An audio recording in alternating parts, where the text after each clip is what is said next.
Hi everyone, welcome to a new week. It's Nick. I hope you guys are all doing well. This is going to be the weekly astrological energies video. I hope you guys enjoyed the October mid-monthly reading and last week's weeklies. I know I kind of threw on a bunch of videos on your feed, so you're probably sick of seeing me, but I'm here again for a new week. And if you're wondering about this pumpkin, something happened. So during the week I was rearranging, cleaning up and moving some stuff, and I realized this pumpkin had some mold on it that was just forming on the back, and I was like, oh no, good thing I checked. And I was like, why is that happening? Because it's cooling down and it's pretty chilly. But I realized we have an air vent up here, so at night when we put the heater on, maybe that affected it, or when I have like all my curtains and blinds open, I don't know. But I was like, dang, okay, so we had to get rid of it. I might get another pumpkin once I'm able to go to the store or order one, or we'll see what happens, since I still have like a few weeks till Halloween and, you know, Thanksgiving stuff. So I might get another, but we'll see. I was like, oh my gosh, mold, that's not good. So there's that. But we have one here. This one's still okay. Anyways, I hope you guys are all doing well. I did also post two short videos on my channel. If you guys noticed this week, one was like a mini fall vlog with Sky Guy and things I've been doing around the house and baking, and my Halloween sugar cookies that I made, I think on Thursday. Yes, on the full moon in Aries. I was like decorating in my own little vibe once Skylar went to bed. Because with the dough, with sugar cookies, you have to put it in the fridge for 2 hours to kind of let it set or whatever. And so I did that during dinner time, and so by the time Skylar was in bed, I was able to get it out, roll it out, and decorate it, bake it, all that stuff. So it was kind of fun, and I had a lot of a good time doing it. And Skylar and Daddy loved them. My husband was like, I don't think they're gonna last the weekend. So that was kind of fun. And yeah, all right, so let's enter into a new week and see what's going on in the sky this week. So we are transitioning into Scorpio season this week, but on the 22nd. So one day in Libra season, and the rest we're entering Scorpio Spooky season. So this week, guys, on the 21st of October, we have Venus trining the North Node in Aries, and Venus has already gone into Sagittarius, like we talked about last week. So here now, Venus trining the North Node in Aries, the people, places, things that we love, our love language, of what we're naturally kind of gravitating towards, has the gift to help get us to our future path, our North Node, our journey, our calling, that maybe we usually would have been afraid or intimidated or, you know, kind of scared to do these unknown things that we've never done before, because it takes courage, individuality, and you might have to do it alone. Well, at this time and around this day, you might naturally be able to get on your path and do something that you were kind of afraid to do, because it just the stars aligned. So let's say you've always been wanting to go on some specific trip somewhere, but you didn't want to do it alone because you were kind of scared. Well, now let's say you get free tickets, or something happens where you're able to go there, maybe for a cheaper value, or a special event is going on there. Well, now something that you love is aligning for you to do at this specific time. But before, maybe you had other excuses, or other things that were getting between. Now you may be able to go on that trip. You still have to go alone, but you're more willing to go through it because of some special event going on over there, or a person, place, or thing that you love or you want to hang out with is in that same region or in that place. So we have more gifts to be able to do that, go on our North Node journey and do the things that maybe we were intimidated or scared of doing before, even if it means doing it by ourselves. So you may feel more passion, excitement, and like, oh, you know what, F it, I'm just gonna go for it and do it. And it may be the best thing that ever happened to you, having a little courage. All right, and then the next day, on the 22nd of October, we have Mercury, that's in Scorpio, yes, trining Saturn.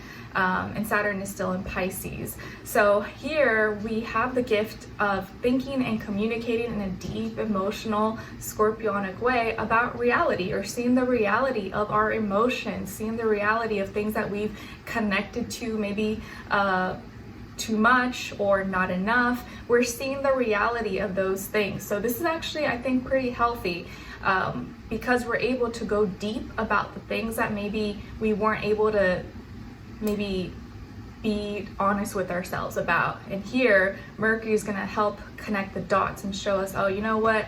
You were kind of spending too much time doing this, or you've been too lost in your illusions, or you were too emotional about this. We need to get over this, or we need to transform this emotion or transmute it into something better, because this is not realistic. This is not going to help us out. So we here on this day, we have the gift of thinking and communicating more realistically, or seeing the reality of the things we've been invested into, or thinking about too much, or connecting with too much.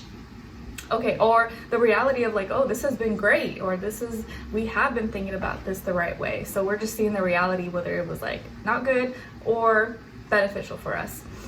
Then later that day, we have the sun in Libra, because it'll go into Scorpio later that day, right? So if you're born, depending on your demographics or where you're from in your region, you may still technically be a Libra, just depending on the time of the day, okay? So here, I think it's at 10:15 a.m. still. The sun is still in Libra, and it's going to square Pluto in Capricorn.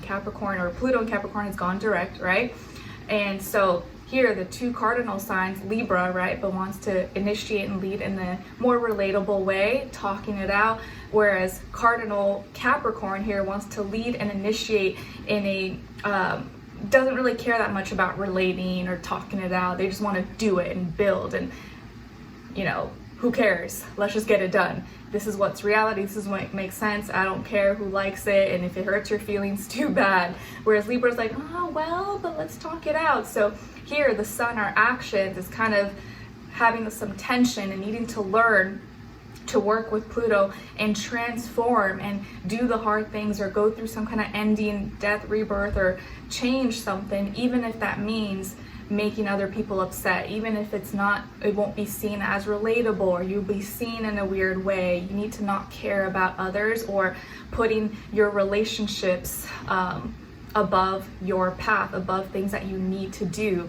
And I want to also make a note that the South Node is in Libra, right? Since the North Node is in Aries, it's always opposite. So we feel more comfortable in our South Node energy, so we feel more comfortable relating and relying on our relationships and sticking with the people, places, things that know us, and not ruffling any feathers. That's what's comfortable. But the North Node in Aries, where we're supposed to be heading, is not comfortable. It's kind of like scary. We don't really want to do that, but that's what we're being called to do. So maybe with Venus trining the North Node at the beginning of the week, it can kind of help us see that and get out of our head and logic, and just kind of do things and take action and transform. Even if that means people may see you differently, may not agree with you, or may judge you, you need to not care about what people will say or think, or relating so much, because right now it's about your journey, your destiny, your individuality, your independence,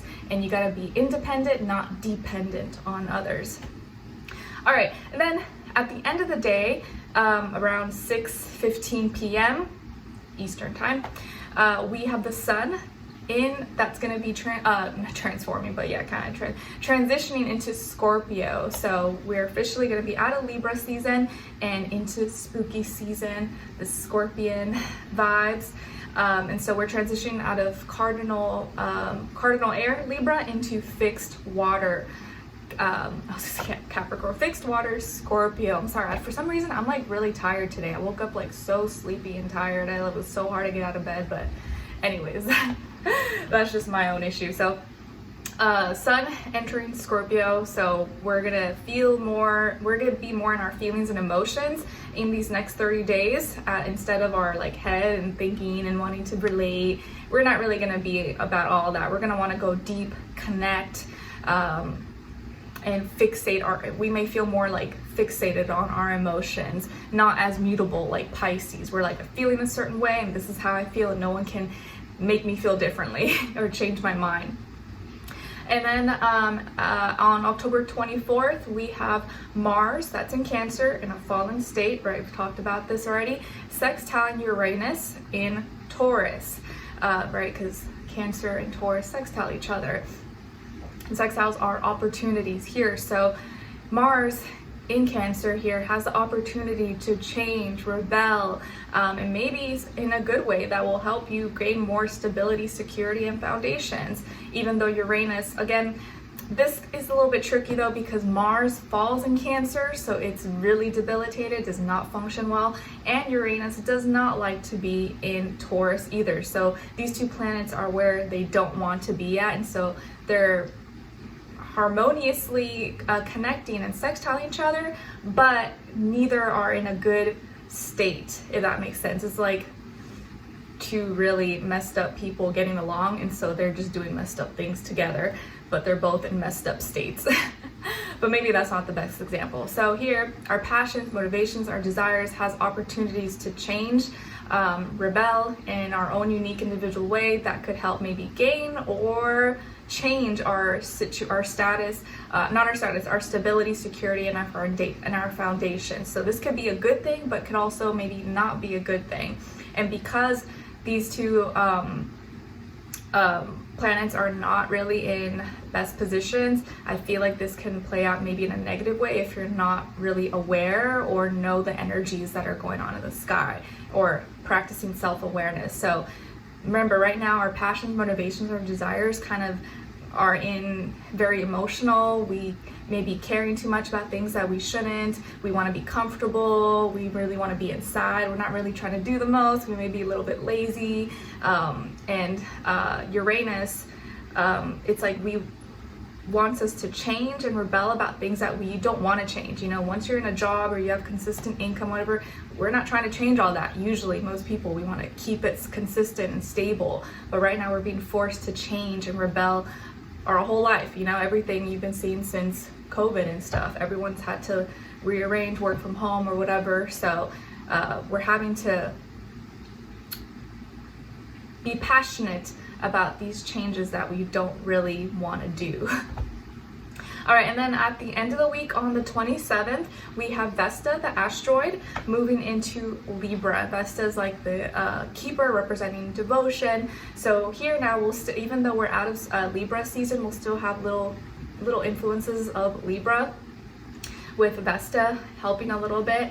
And we're gonna feel very devoted, or feel more influence to stay a little devoted and keep certain relationships, whether it's to a person, place, or thing. And this can be stuff that we lean on that will make us feel a little more comfortable, since it's in the South Node, but also Lilith as well. So it can kind of be our shadow or bring a little bit of embarrassment or shame if we're leaning on our relationships too much at this time.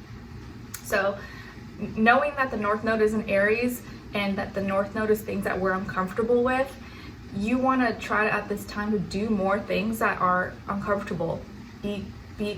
Get comfortable with being uncomfortable, even if it seems kind of like intimidating. 9 times out of 10, that may be exactly what you should be doing. New things, new experiences, alone, finding ways to become more independent, self-sufficient, even if it's a little bit scary or intimidating, because you will probably get more benefits out of that and realize, oh, that wasn't that scary, it wasn't that bad.